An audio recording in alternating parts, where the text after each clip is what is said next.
footsteps on the roof. There's a twinkle in my eye. I hear footsteps on the roof.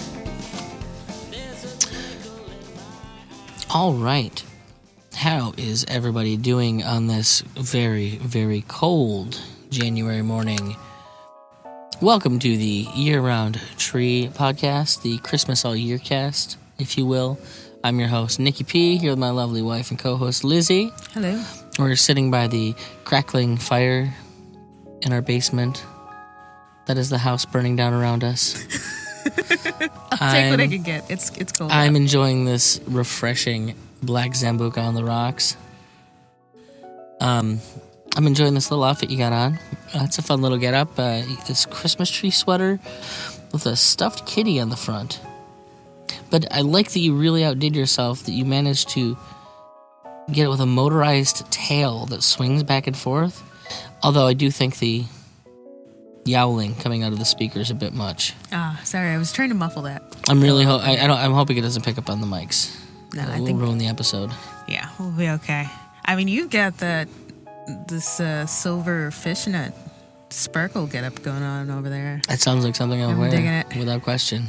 Yeah, I like my fishnet and sparkles. I'm trying to distract myself from the sexiness with this delicious Ghirardelli. It's basically sex in a cup because it's Ghirardelli chocolate liqueur, hot cocoa. So I'm feeling good. Feeling good over here. Nice. Mm-hmm. It's a good way to feel. Mm-hmm. Anyway, so what are we going to be talking about today, Liz? We are going to be talking about the Addams Family Christmas. Christmas with the Addams Family? Christmas with the Addams Family. The exact title. But it's very, as you can see, we're going for a very family-friendly vibe here. I do not. Oh, man. See, I'm already getting tired as I'm so relaxed here in this burning down house.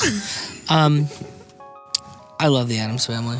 Me too. I really, really... We're talking about the what was it, 60s? I don't know, black and white Addams Family. I think 60s TV series. The best family TV show ever, without question. Arguably, I think that's very supportable. Let's dive right in here. Okay, let's go. The first thing I've got. So, Sean Astin's dad. Yes. For those who don't know. Yes. Mr. Gomez Addams is Samwise Gamgee's old man. Yes, and he lays it on real thick. They all lay it on real thick. this whole show is laid on thick, and that's why I love it. It's very true. Okay, I'm gonna point this out. I love you, sweetie. Okay. Carolyn Jones is stupid hot. Oh, well, you'll get no arguments from me on that. Like, I think when they did, out of all the things they did when they made the new Addams Family, they missed the mark on. They did not capture the hotness of Carolyn Jones. No offense to Angelica Houston, because she did have her own creepy thing going on. She was okay, but... But, yeah, she didn't quite capture that, no. Mm-hmm. I mean, she had a good personality about the character, but... Oh, yeah. Angelica Houston is no Carolyn Jones. No, she was almost more regal than approachably attractive. Yeah. Yeah. I think it's so funny because, the Addams Family, they're the creepy, weird family. Right. Without question. Yeah. But, they were such a good family. Everyone in that family just fucking loved each other. Oh, yeah. They were so nice to each other. I mean, frankly, they were nice to everybody. Respect your elders. Yeah, and they were these people are just weird. They like things like sunshine. Hey, let's not judge them. They start out the episode and, they're sending rubies to some guy, and he sent them a snake. Yeah. That's their gift giving. Yeah. The Maharaja, or whatever they call him. Right? I mean...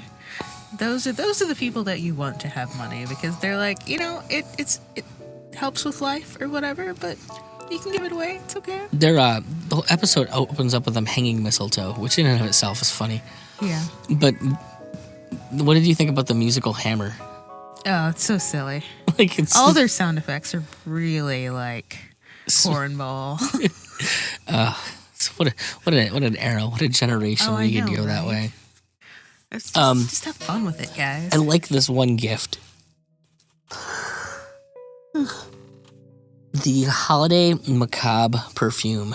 I just want to know what that smells like. Right? I'm just imagining, like, it's got to be, like, a terrible floral. Right? Like real pungent. It stings your nostrils floral. Yeah, right on. Okay. So the whole thing starts out, like, the real core of the story for the episode is that the neighbor Yes. is a douche. Apparently. And told the kids, Wednesday and Pugsley, that Santa's not real. Yeah. Who does that? Don't get me wrong. I'm surprised that the Addams family celebrate Christmas for some reason. Surprising in a way. But still, you don't fuck with kids in Christmas. Yeah. It's bullshit. That is crap. I mean, and according to the story, he told them there weren't any witches at Halloween. So apparently this guy is literally just a jerk. Like, what holiday is it? Valentine's Day? Okay, Cupid's not a thing. Although, the real funny thing is that the kids are related to witches. Right. So that so they knew witches. They couldn't get by with that one. Yeah, that part was real silly. Although for people who are into Christmas, as they are, oddly enough, they don't know a ton about it. They don't know the reindeer's names. I mean, let's be honest. That's just for playing for the joke, and the joke is fucking hilarious. What is this is Dopey, Sleepy, and Doc, right? They throw in there, Tom, Dick, and Harry. Yeah, they kept throwing in like just random trios of names. Yeah, that part was pretty fun. Yeah. That being said, but in that time period, Liz, I mean, had like Rudolph and all that shit even existed all that long at that point? I don't think so. Like, so maybe you just had the night before Christmas and that was about it. You knew he had reindeer, but they weren't named because Rudolph, so like the song wasn't out. Yeah, maybe.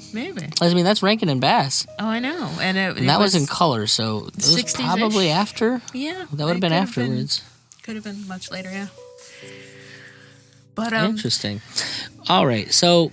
Yeah, the moral of the story is don't fuck with kids' belief in Santa. What's wrong you with let you? that happen naturally. What is wrong with you, neighbor guy? Really? Yeah, the neighbor guy's always an asshole in all the movies, though. All right, so they have Fester putting together the Christmas tree at one point and putting it up. And I love that they have a needleless, just dead tree. It's just a dead tree. Like there are arguments for that, though. I feel like I've seen that in House Beautiful lately because... I mean, if you get the right shape, you don't have needles falling on the floor. You can keep it for years and years. That one was a family heirloom. There's arguments for it. There are. I can't remember. Like they were putting some strange things on it too. Like were they putting like broken bulbs on it? Probably. I think there was definitely popcorn, but they had like some random like family ornaments that were very odd. Very questionable. Yeah. I enjoyed it. They're putting the whole thing together. All right. Oh, so in relation to when they're talking about, he said there's no Santa, and then Fester goes, next thing you know, they'll be saying there's no dragons. I love that. And the kids look at him and they're like, we never believe that, Uncle Fester. I mean, obviously. That's just silly.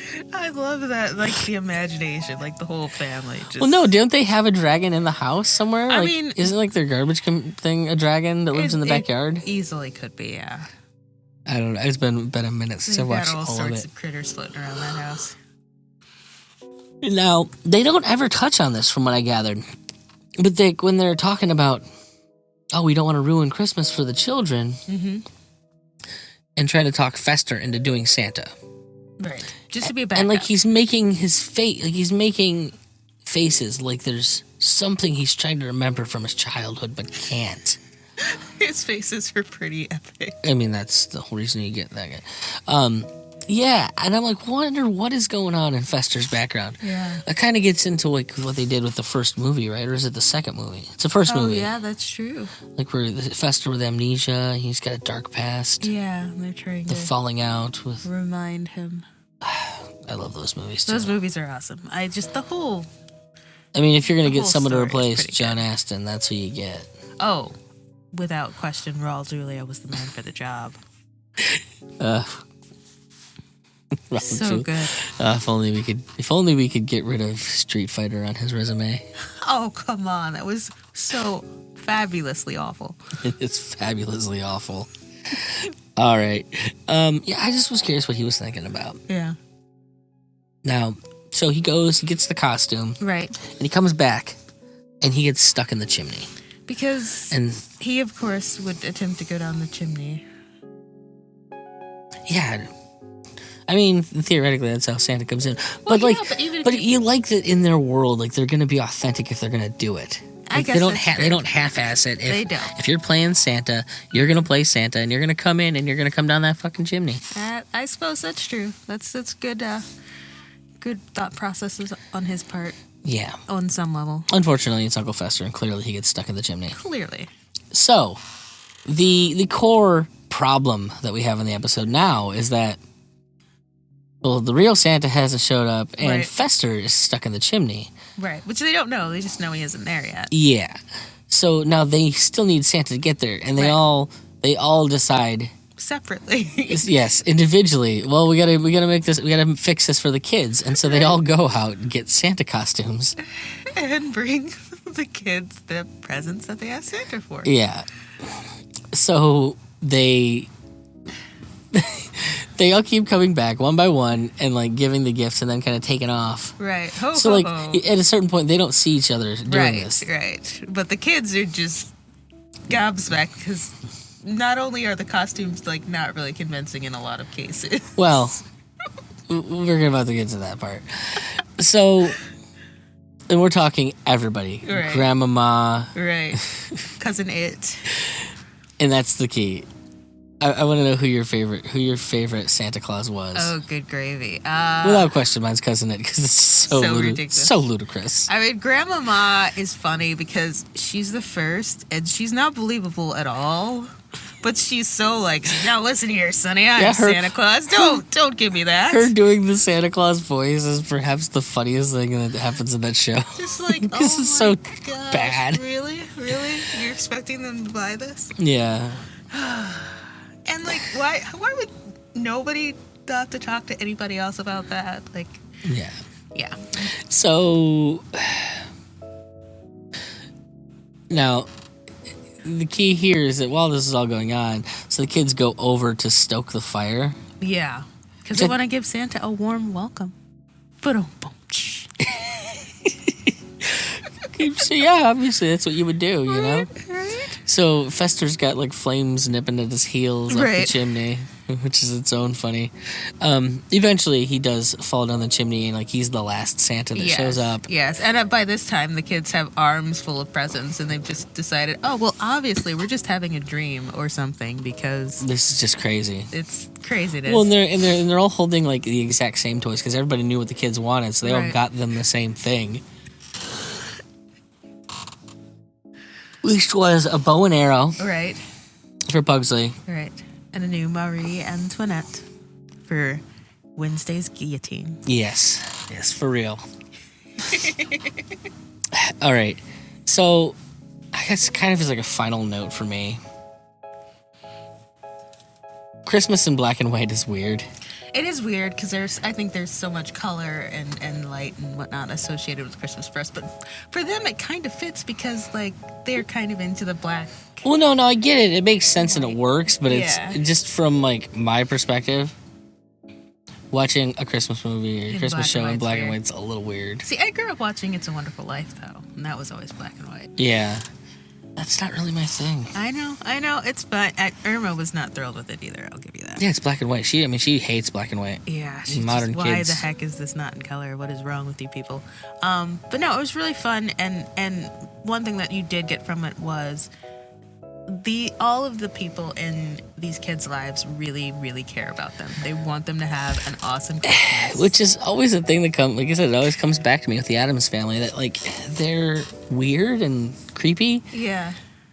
but like they're probably the most positive family that's ever been portrayed on television. I mean, without the question. love is real, and they totally live it out every episode. Whatever ridiculous situation is going on, they're just like, well, this is weird for us, but we're gonna do it because we care about you. So, Well, like, I mean, and even when they're interacting with people outside of the family, like, they genuinely care about people and will do anything to make people happy. yeah. It's just sometimes, like, the way that they do things is weird to other people, and they don't necessarily get the payoff that Right. you would hope for. Right. And then, even in those cases, like, oh, well, we lost some money on this thing or whatever.